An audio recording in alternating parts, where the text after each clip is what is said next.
بسم اللہ الرحمن الرحیم۔ السلام علیکم ناظرین، آج ہم چھٹ گیا اندھیرا کہانی لے کر آپ کی خدمت میں حاضر ہیں۔ وہ پنڈت بھی یہی کچھ کرنے پر آمادہ تھا، تبھی اس نے کپڑے کی گڑیا میں سوئیاں چبوئی تھی۔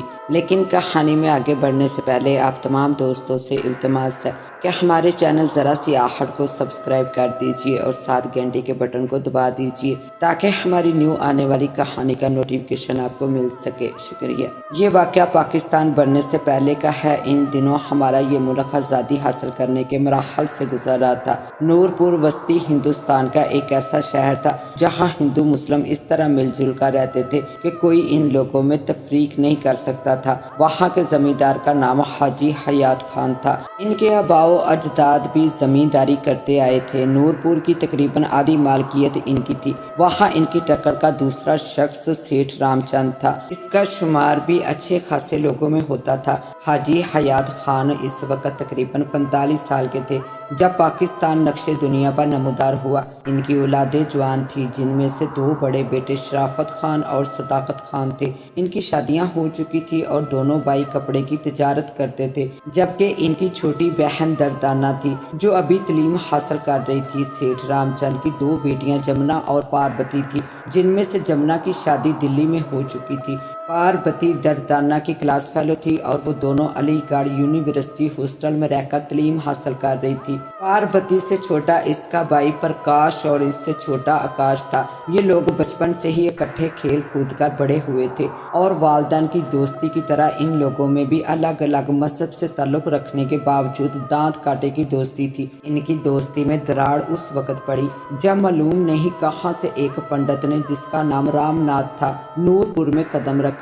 یہ پنڈت خود کو کالی ماتا کا پجاری کہتا تھا اور وہیں ایک مندر میں ٹھہرا ہوا تھا۔ اس نے وہاں آتے ہی سب سے پہلے سیٹھ رام چند کو گندی آتماؤں کے ذریعے قابو کیا اور اس کے دل میں مسلمانوں کے خلاف زہر بھر دیا، جس کی وجہ سے دونوں بچپن کے دوستوں کی دوستی میں دراڑ پڑ گئی۔ دردانہ اور پاربتی کی پڑھائی مکمل ہو گئی تھی اور وہ لوگ واپس اپنے گاؤں نورپور آ گئی تھی۔ وہاں آ کر انہوں نے یہ واقعات سنے اور دیکھے تو انہیں بہت افسوس ہوا۔ دردانہ کی منگنی اس کے چچا زاد بھائی اسد سے ہو چکی تھی۔ تعلیم مکمل ہونے کا انتظار تھا تاکہ اس کی شادی کی جا سکے، لہٰذا امتحان ختم ہوتے ہی اس کی رخصتی کی تیاریاں شروع ہو گئی اور وہ دلہن بن کر سسرال چلی گئی۔ شادی کی رات وہ سہاگ سیج پر بیٹھی تھی۔ اسد دوستوں میں گرا ہوا تھا۔ دردانہ انتظار کرتے کرتے گاؤں تکیے سے ٹیک لگا کر سو گئی۔ نیم خوابی کی حالت میں اس نے ایک بھیانک چہرہ دیکھا، ایک خوفناک شکل کی عورت جس کے لمبے لمبے دانت باہر کو نکلے ہوئے تھے اور چہرہ کالا سیاہ تھا۔ وہ اس کی طرف دیکھ کر ہنس رہی تھی۔ اب تم میرے ہاتھوں سے نہیں بچ سکو گی، یہ کہہ کر وہ ہاتھ پھیلا کر اس کی طرف بڑھی تھی کہ اس کی چیخ نکل گئی۔ اسی وقت اسد نے کمرے میں قدم رکھا تھا۔ وہ اس کی چیخ سن کر اس کی طرف بڑھا تو نرم و نازک دردانہ نے اسے اتنی زور سے دھکا دیا کہ وہ دروازے سے جا ٹکرایا۔ اس نے دوبارہ اٹھ کر اس کی طرف جانا چاہا تو وہ خوفزدہ ہو کر وہی کھڑا رہ گیا، کیونکہ اس کے سامنے دلہن کے لباس میں دردانہ کی بجائے ایک نہایت خوفناک شکل کی بڑھیا کھڑی ہنس رہی تھی۔ وہ گھبرا کر دروازے سے باہر نکل گیا۔ تمام گھر والے پہلے ہی دردانہ کی چیخ سن کر صورتحال معلوم کرنے کے لیے بے چین تھے کہ اسد کو اس حالت میں کمرے سے باہر آتے دیکھا۔ وہ باہر آ کر پلنگ پر گر گیا اور لمبے لمبے سانس لینے لگا۔ اس کا چہرہ پسینے سے شرابور تھا۔ بڑی بھابھی نے اسے پانی پلایا تو وہ کچھ بولنے کے قابل ہوا۔ اس نے تمام بات بتائی اور جب گھر والے اندر گئے تو دردانہ نے فوراً اپنا گھونگھٹ الٹ دیا۔ وہاں دردانہ موجود نہ تھی۔ اس کی جگہ ایک خوفناک چہرے والی بڑھیا جس کے چہرے پر جھریاں پڑی ہوئی تھی خون خوار نظروں سے سب کو دیکھ رہی تھی۔ یہ صورتحال دیکھ کر تمام لوگ کمرے سے باہر نکل گئے اور دروازہ باہر سے بند کر دیا۔ کسی کی سمجھ میں نہیں آ رہا تھا کہ یہ کیا ماجرا ہے۔ ساری رات اسی خوف میں گزر گئی اور اذان ہونے لگی۔ سورج نکلتے ہی سب کے کہنے پر اسد نے کمرے کا دروازہ کھولا تو بیڈ پر دردانہ کو نہایت اطمینان سے سوتے ہوئے پایا۔ اس کے چہرے پر معصومیت تھی اور وہ سوتے میں بہت خوبصورت لگ رہی تھی۔ رات والی کسی بات کا اس پر اثر نہیں پڑا تھا۔ آج ولیمہ تھا، اس لیے سب لوگ رات کا واقعہ بلا کر مہمانوں کی آؤ بھگت میں لگ گئے۔ لیکن بولنے کی 1000 کوشش کے بعد بھی وہ بات یاد آ رہی تھی۔ ہر ایک دل میں دھڑکا لگا ہوا تھا کہ کہیں کوئی بات نہ ہو جائے، مگر دن گزر گیا اور کوئی واقعہ پیش نہیں آیا تو تمام لوگ ہنسی خوشی اپنے اپنے کمروں میں چلے گئے۔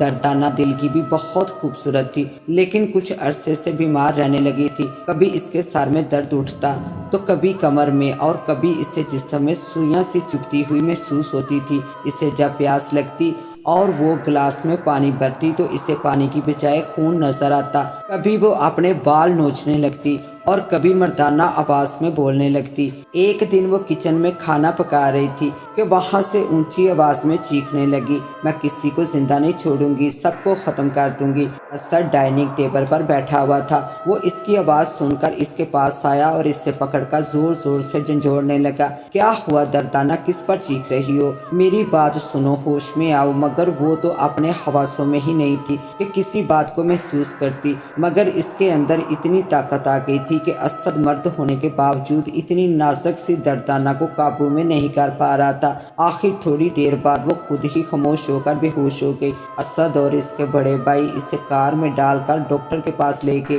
اس کی سمجھ میں کچھ نہیں آیا تو انہوں نے بڑے ہسپتال لے جانے کے لیے کہہ دیا۔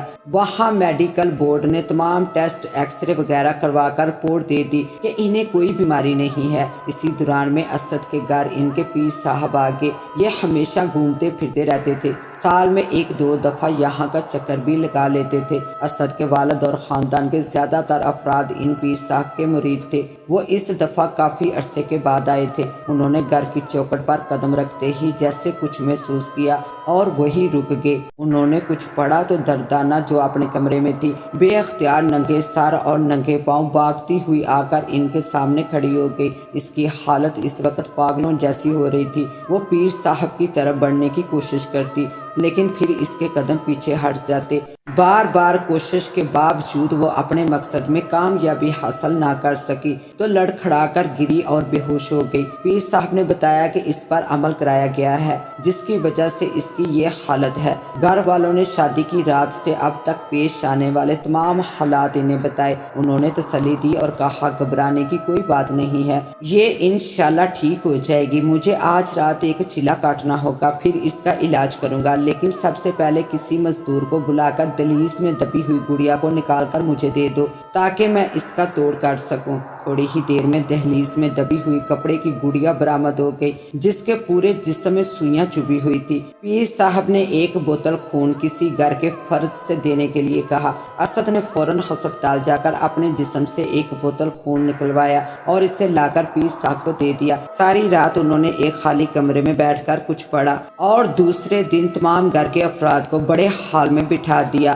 اور ان کے گرد کچھ پڑھ کر حصار قائم کر دیا اور کسی بھی حالت میں اس حصار سے باہر نکلنے کے لیے منع کر دیا۔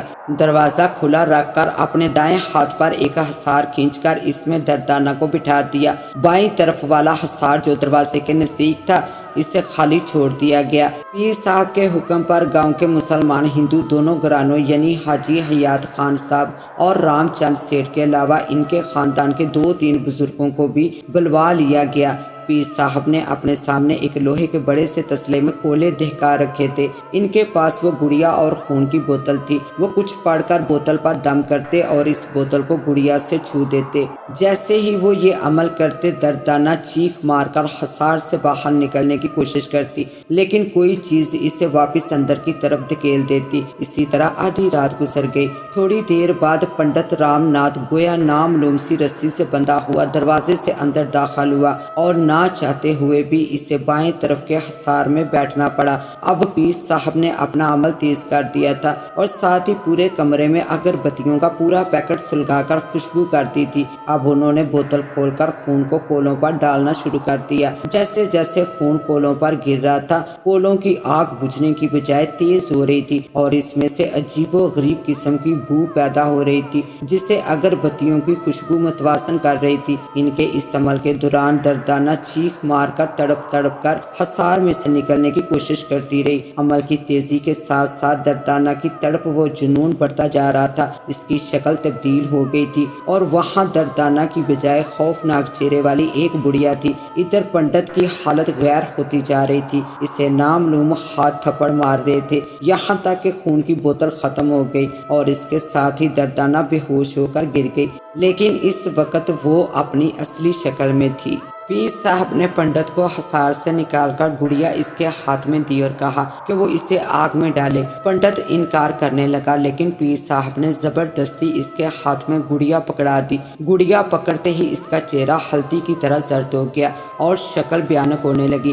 جیسے ہی گڑیا آگ میں گری وہاں ایک دم اندھیرا سا چھا گیا اور بہت سی خوفناک آوازیں سنائی دینے لگی، جیسے کسی کو ذبح کیا جا رہا ہو۔ کچھ دیر بعد اندھیرا غائب ہو گیا۔ پنڈت نیم مردہ حالت میں پڑا ہوا تھا۔ پیر صاحب نے اس کے اوپر پانی چھڑک کر اسے ہوش میں لایا۔ وہ ہوش میں آتے ہی ان کے قدموں میں گر کر معافی مانگنے لگا۔ پیر صاحب نے کہا کہ تم نے جو کچھ کیا تھا وہ اپنی زبان سے بتاؤ کہ یہاں موجود ہر شخص تمہاری اصلیت جان لے۔ پنڈت نے کہنا شروع کیا کہ میں کالی ماتا کا پجاری ہوں۔ میں نے 40 نوجوان لڑکیوں کو دیوی کی بھیڑ چڑھا کر یہ طاقت حاصل کی تھی جو آج چھن گئی۔ اسی دوران میں ایک دن میری نظر پاربتی اور دردانہ پر پڑی۔ میرے دل میں کھوٹ تھا، اسی وجہ سے ان کی دوستی مجھ سے برداشت نہ ہو سکی اور میں نے ہندو ناری کی مسلمان ناری سے دوستی کو ختم کرنے کے لیے اپنی حاصل کردہ قوت سے فائدہ اٹھایا اور میری تابعہ 100 سال بوڑھی چڑیل کو شادی کے دن دردانہ کے اوپر سوار کر دیا۔ یہی وجہ تھی کہ شادی کے دن سے دردانہ کے ساتھ عجیب و غریب واقعات پیش آ رہے تھے، کیونکہ یہ عمل شادی کی ہی رات ہونا تھا۔ اگر پہلے پاربتی کی شادی ہوتی تو میں یہ عمل اس بار کرتا تاکہ دونوں کی اٹوٹ دوستی کبھی نہ ختم ہونے والی دشمنی میں تبدیل ہو جائے۔ اس مقصد کے لیے میں نے یہ گڑیا دردانہ کے خلاف عمل کر کے اور سوئیاں چبو کر دہلیز میں دبا دی تھی۔ اس کا اثر دردانہ پر تو ہونا ہی تھا، لیکن دن میں جتنی بار پاربتی اس دروازے سے گزرتی اس کے دل میں دردانہ اور مسلمانوں کے خلاف نفرت بڑھتی جاتی۔ لیکن آج میری تمام تپسیا خاک میں مل گئی، مجھ سے میری تمام شکتیاں چھن گئی اور اب میں ایک عام آدمی رہ گیا ہوں۔ میں جانتا ہوں کہ آپ لوگ مجھ سے نفرت کریں گے کیونکہ میں نے آپ لوگوں کے سکون کو برباد کر دیا ہے اور اب لوگ میری عزت نہیں کریں گے۔ میں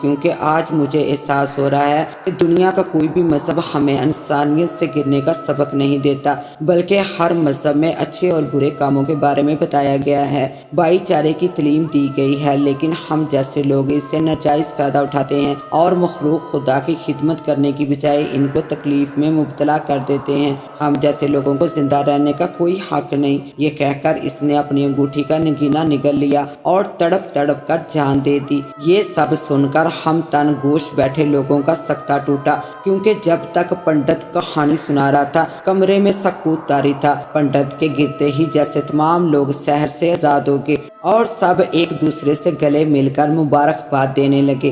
دردانہ بھی پاربتی سے لپٹ گئی جو کمرے میں اپنے والدین کے ہمراہ موجود تھی۔ اس کے ساتھ ہی اب مجھے دیں اجازت، ملتے ہیں انشاءاللہ ایک نیو کہانی کے ساتھ، تب تک کے لیے اللہ نگہبان۔